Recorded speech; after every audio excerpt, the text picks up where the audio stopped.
Jeeva sir பத்தி பேசும்போது ஒரு லைட்டர் மொமெண்ட் மறக்க முடியாத விஷயம் நெறைய இன்டர்வியூல மென்ஷன் பண்ணியிருக்கேன். ஃபர்ஸ்ட்டு ஊட்டி லொகேஷன் பார்க்க போறோம். தொட்டபெட்டா போயிட்டோம். ஃபர்ஸ்ட்டு வந்து காலேஜ் செட் வந்து தொட்டபெட்டால தான் போடுறதா பிளான் வச்சிருந்தோம். போனோம் நெறைய நார்த் இந்தியன் கப்புல் ஹனிமூன் வந்தவங்க இருந்தாங்க.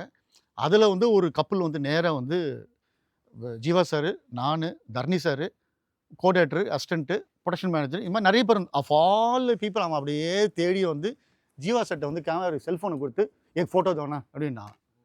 அவரு ஓகே பாப்பா பாப்பா sir set set set set set பயங்கர ஃப்ரேமிங் பயங்கர ஃப்ரேமிங்.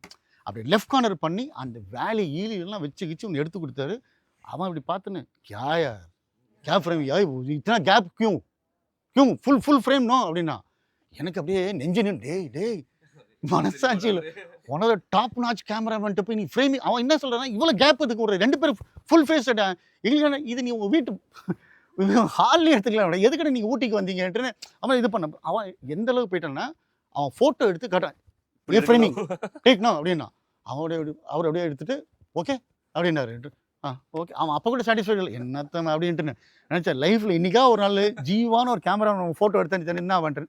ஸோ அது மாரி ஒரு பயங்கர எனர்ஜெட்டிக் பெர்சன்.